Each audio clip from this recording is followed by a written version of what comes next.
الحمدللہ وحدہ والصلاۃ والسلام علی من لا نبی بعدہ۔ خوابوں کی حقیقت کے بارے میں یہ پروگرام کیا جا رہا ہے اور انشاءاللہ اس کی کئی اقساط آپ کی خدمت میں بیان کی جائیں گی۔ بنیادی طور پر یہ سمجھ لینا چاہیے کہ خواب جو ہیں وہ رؤیا صادقہ جس کو عربی میں کہتے ہیں کہ سچے خواب، یہ نبوت کے 46واں حصہ ہے نبوت کا، اور امت محمدیہ صلی اللہ علیہ وسلم کا یہ خاصہ ہے کہ اللہ تعالیٰ ان کو الہام کے ذریعے، کشف کے ذریعے بہت ساری ایسی چیزوں کے بارے میں جو مستقبل میں آنے والی ہوں اللہ تعالیٰ الہام فرما دیتے، اور الہام اولیاء برحق ہے، اللہ تعالیٰ الہام فرماتے ہیں، اور قرآن کریم میں بھی اس کی دلیل موجود ہے، جیسا کہ اللہ تعالیٰ قرآن میں فرماتے ہیں کہ اوحى ربک الی النحل، اللہ نے شہد کی مکھی کے دل میں یہ الہام کیا، وَأَوْحَيْنَا إِلَىٰ أُمِّ مُوسَىٰ، ہم نے موسیٰ علیہ السلام کی والدہ کے دل میں الہام کیا۔ تو الہام جو ہے وہ انبیاء کے علاوہ بھی جو انبیاء پر دل میں اتارا جاتا ہے اسے وحی کہتے ہیں، اور جو اولیاء کے دل میں اتارا جاتا ہے اسے الہام کہتے ہیں۔ تو لہذا یہ سمجھنا چاہیے کہ خواب جو ہیں وہ صادقہ، اس کا باقاعدہ زندگیوں پر اس کے اثرات ہوتے ہیں، لیکن یہ بھی سمجھ لینا چاہیے امام الرؤیا یعنی خوابوں کی تعبیر کے جو امام ہیں علامہ ابن سیرین رحمۃ اللہ علیہ، تو ان نے فرمایا کہ دیکھیں طبعی طور پر جو خواب ہوتے ہیں ان میں سچے خواب 99.99% وہ اضغاث و احلام یعنی کہ انسان کے اپنے دماغی شعور میں جو چیزیں ہوتی ہیں وہ چیزیں ظاہر کے طور پر سامنے آتی ہیں اس کی رات کو سونے کے اس حصے میں جب وہ نیند لے رہا ہوتا ہے، یعنی کہ خواب میں 99.99% جو ہیں وہ چیزیں تخیلات پر مبنی ہوتی ہے، خیالات ہوتے ہیں، اس میں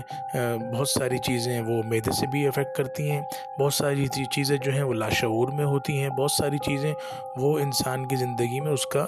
اثر انداز ہوتی ہیں جو اس کی سوچیں نارملی چل رہی ہوتی ہیں۔ 0.1% جو سچے خواب ہوتے ہیں، اور کس کے سچے خواب ہوتے ہیں اس کا ایک بہت اچھا اور آسان میتھڈ یہ سمجھ لینا چاہیے، جو طریقہ ہے وہ یہ ہے کہ بنیادی طور پر سچے آدمی کا خواب سچا ہوتا ہے، اور جو جھوٹ بولتا ہے اس کے خواب اکثر جھوٹے ہوتے ہیں۔ تو لہذا یہ سمجھنا چاہیے کہ جو آدمی یہ سوچے کہ میرا خواب سچا ہے جھوٹا، اسی لیے انبیاء کرام علیہ الصلاۃ والسلام جتنے بھی نبی ہیں سب نبی سچے ہیں، برحق ہیں، ہر نبی سچے ہیں، اور ہمارے نبی امام صادقین ہیں یعنی کہ سچوں کے امام ہیں۔ تو لہذا تمام انبیاء کے خواب اسی لیے وحی الہی ہوتے ہیں کہ ان سے یہ چیزیں اثر انداز ہونا اور یہ چیزیں وہ ظاہر ہونا وہ بہت مشکل ہوتا ہے، اس لیے کہ وہ بہت پکے اور سچے ہوتے ہیں، لہذا ان کے خواب کے اندر بھی جو چیزیں آ رہی ہوتی ہیں وہ وحی الہی ہوتی ہے، ٹھیک ہے۔ تو یہ سمجھنے کے ساتھ ساتھ ہم اس بات کو سمجھ لیجئے کہ انسان کے ذہن، موسم، رات کو کیا کھایا، یہ سب چیزیں انسان کے اس خوابوں کے معاملے کے اندر اثر انداز ہوتی ہے۔ ذہن کے اندر کیا چل رہا ہے، اس کی فیلنگز کیسی ہیں، اس کا لائف سٹائل کیسا ہے، اس کا جو ہے رات کو کھانے کا مینیو کیا تھا، یہ سب چیزیں خواب کے اندر ہوتا ہے۔ لہذا جب بھی جو خواب کا ماہر ہوتا ہے وہ جب کسی سے سوال کرتا ہے تو ایسے نہیں کہ ڈائریکٹ خواب سن کے اس کو بتا دے، بلکہ اس کی پرسنالٹی دیکھتا ہے کہ اس کی طبیعت بادی تو نہیں ہے، اس کے دماغ کے اندر مزاجن جو ہے اس کے جو ہے وہ بلغمی مزاج تو نہیں ہے، یا پھر اس کے جو ہے وہ ایسا تو نہیں کہ کوئی ڈپریشن کا پیشنٹ ہے، ایسا تو نہیں کوئی اس کے ساتھ پرابلمز ایسی مینٹلی چل رہی ہیں جس کی وجہ سے اس کا جو ہے، یا پھر بعض لوگ جیسے آج کل مسالوں کی وجہ سے اور فوڈ ایٹنگ کی وجہ سے، اور اس کے علاوہ آؤٹنگ کی وجہ سے، آؤٹ ڈور فوڈ کی وجہ سے، تو اس کی وجہ سے جو آؤٹنگ وغیرہ ہوتی ہے اور باہر کے فوڈ ہم استعمال کرتے ہیں اس میں جو مسالہ جات ہوتے ہیں، اس میں جو چیزیں ہوتی ہیں، اور اس میں جو میٹ استعمال ہوتا ہے، تو دیٹس وائی اس کی وجہ سے بہت ساری پرابلم ہمارے معدے میں، اسٹمک میں ہوتی ہے۔ اس اسٹمک کی پرابلم کی وجہ سے بہت ساری چیزیں وہ اثر انداز ہوتی ہیں انسان کے مائنڈ پر۔ آج کل آخر میں پانی نہ پیو، کیونکہ مائنڈ ایک سگنل دیتا ہے کہ تمہارے پیٹ میں روٹی گئی ہے۔ اب روٹی کو ہضم کرنے کے لیے مائنڈ سگنل دیتا ہے معدے کو کہ تم نے کس قسم کا مٹیریل استعمال کر کے اس غذا کو تم نے یوٹیلائز کرنا ہے، اور یوٹیلائز کر کے کس طرح تم نے وہ جگر میں پہنچانا ہے، اور جگر کو اس کو کس طرح پورے باڈی کے اندر ڈسٹریبیوٹ کرنا ہے۔ تو یہ ایک میسج ہے جو دماغ جو ہے وہ دیتا ہے معدے کو، اسی لیے کہتا ہے آخر میں پانی نہ پیو، کیونکہ وہ میسج روٹی کا گیا ہے، اور اب جب پانی کا انسان پانی کو دیکھتا ہے تو پھر انسان کا جو مائنڈ ہے، برین ہے، وہ میسج کرتا ہے اسٹمک کو کہ اب پانی آ رہا ہے، تو لہٰذا ایک دم ایکسٹرا ہارڈ ورک سے وہ نارمل ورک پہ آتا ہے، جس کی وجہ سے روٹی ہضم نہیں ہوتی. تو یہ ایک scientific medical point of view سے یہ چیز تھوڑی سی سامنے آئی ہے. لیکن خوابوں کے اندر بھی اس چیز کو دیکھا جاتا ہے کہ اس کی اسٹمک کی کیا کنڈیشن ہے، مینٹلی ہیلتھ کیسی ہے، لائف سٹائل کیسا ہے، فوڈ سٹائل کیسا ہے، عام زندگی میں کیا کرتا ہے، عام زندگی میں کیا روٹین ہے، کس طرح کھاتا ہے، کس طرح اٹھتا ہے، کس طرح بیٹھتا ہے، کس قسم کی گیدرنگ ہے، کس قسم کی نشست و برخاست ہے، کس قسم کا اس کا جو ہے وہ رہنا سہنا ہے، اور کس قسم کے دوست احباب ہیں. اور یہ ساری چیزیں دیکھنے کے بعد پھر اس کے لائف سٹائل اور اس کی نارمل زندگی، کہ آیا یہ اپنی زندگی میں سچا انسان ہے یا جھوٹا انسان ہے، اس کے بعد پھر وہ ساری چیزیں دیکھنے کے بعد، اور اس کا مزاج بھی دیکھنا تھا کہ اس کے اندر جو ہے وہ مطلب ایفرٹ کرنے کی ایک عادت ہے یا ایفرٹ لیس ہے، مزاج کے اندر یا پھر ایک طری ہے، اور جو ہے وہ نفسانی خواہشات پہ زیادہ چلتا ہے، یا پھر بیمار شمار ہے، یا پھر اپنی من موجی زندگی گزارتا ہے. تو یہ سب چیزیں اس کا مزاج کا خیال رکھ کر جو خواب کی تعبیر بتانے والے ہوتے ہیں. اسی لیے بھائی لاکھوں کروڑوں میں کوئی ایک ہوتا ہے. بڑے بڑے علماء، بڑے بڑے لوگ، اولیاء، بزرگان دین، خواب کی تعبیر میں ماہر نہیں ہوتے، بلکہ حضرت حسن بصری رحمۃ اللہ علیہ، انہوں نے جب خواب دیکھا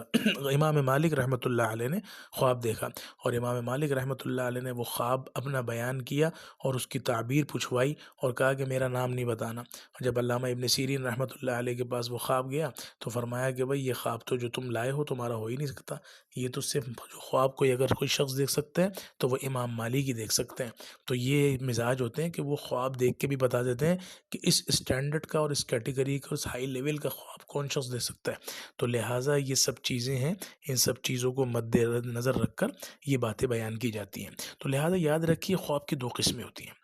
ایک اس کو ہم کہتے ہیں طبعی اور غیر طبعی، ٹھیک ہے نا. تو جو طبعی چیز ہوتی ہے اس کی بھی تین قسمیں.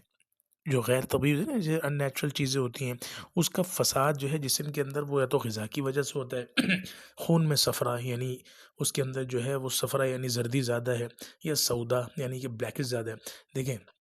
جوائنٹس دو قسم کے ہوتے ہیں، اللہ تعالیٰ محفوظ رکھے، ایک جوائنٹس بلیک، ایک جوائنٹس یلو. تو خون کے اندر جب صفرا زیادہ ہو جاتا ہے تو جوائنٹس یلو جوائنٹس ہوتا ہے، اور جب سودا یعنی کالک پن زیادہ آ جاتی ہے اس کے، یعنی اس کے دو چیزیں ہوتی ہے. دیکھیے میں جو جگر ہوتا ہے وہ اپنے اوپر ورک کر رہا ہوتا ہے، ایفرٹ کر رہا ہوتا ہے، ٹھیک ہے. جب وہ ایفرٹ کر رہا ہے تو ایفرٹ کرتے کرتے وہ ایکسٹرا آرڈنری ایفرٹ جب کرتا ہے تو اس کی دو کنڈیشنز ہو جاتی ہیں. ایک کنڈیشن یہ ہوتی ہے کہ وہ جگر جو ہے وہ ایکسٹرا ورکنگ کی وجہ سے بلڈ کے اس کلر کو زیادہ تیز چلنے کی وجہ سے، یعنی اس کا جگر زیادہ تیز کام کر رہا ہوتا ہے تو وہ یلو شیڈ کی طرف چلے جاتا ہے، اس سے صفرا کہتے ہیں. اور جب ایکسٹرا آرڈنری چلنا شروع ہو جاتا ہے تو اسے سودا کہتے ہیں، یعنی بلڈ کو جو ہے وہ اتنی تیزی سے وہ اپنا کام کر رہا ہوتا ہے جگر. اسی لیے حکماء جو ہیں وہ یہ اس شیپ میں کام کرتے ہیں، ٹرائنگولر شیپ میں. وہ ٹرائنگولر شیپ کیونکہ مائنڈ، ہارٹ اور جگر، یہ تین ہوتے ہیں. بعض لوگ ہوتے ہیں کہ ان کا جو زور ہوتا ہے وہ دماغ کی طرف، جن کا دماغ کی طرف زور ہوتا ہے تو وہ ان کا بلغمی مزاج ہوتا ہے. خیر یہ ایک الگ ٹاپک ہے، انشاءاللہ پھر کبھی اس پہ بات ہوگی. اس وقت جو میں آپ سے کہہ رہا ہوں کہ دیکھیں کنڈیشن جو ان نیچرل خواب دیکھتے ہیں نا، ان نیچرل مینس کہ وہ عجیب عجیب خواب آتے ہیں، تو اس میں بہت سارا یہ مغلظ غذاؤں کا تعلق ہوتا ہے. یعنی کہ وہ غذائیں اپوزٹ ہو، گرم ویسی گرمی ہوتی ہے، اوپر سے گرم غذائیں کھا رہے ہوتے ہیں، ٹھیک ہے. تو یہ چیزیں اس کی اندر بہت زیادہ، جیسے میں نے پہلے بتایا، بہت ساری چیزیں یہ اس میں افیکٹ کرتی ہیں. تو لہٰذا اس چیز کو سمجھنے کی ضرورت ہے. تو میں نے آپ کو بتا دیا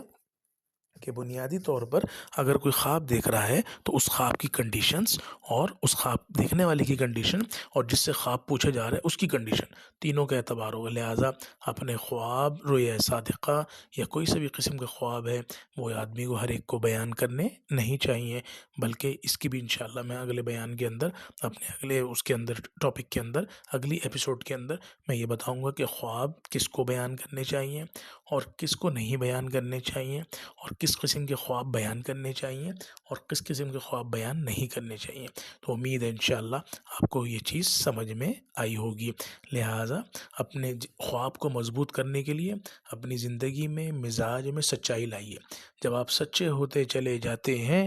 آپ کا خواب بھی سچا ہوتا چلا جاتا ہے، اور جب آپ جھوٹے ہوتے چلے جاتے ہیں تو آپ کی باتیں بھی جھوٹی ہوتی چلی جاتی ہیں۔ آپ کا بہت بہت شکریہ، اپنا خیال رکھیے، مجھے دعاؤں میں یاد رکھیے، اگلی قسط کا انتظار کیجیے، میرے چینل کو سبسکرائب کیجیے۔ آپ کا بہت شکریہ۔ السلام علیکم ورحمۃ اللہ وبرکاتہ۔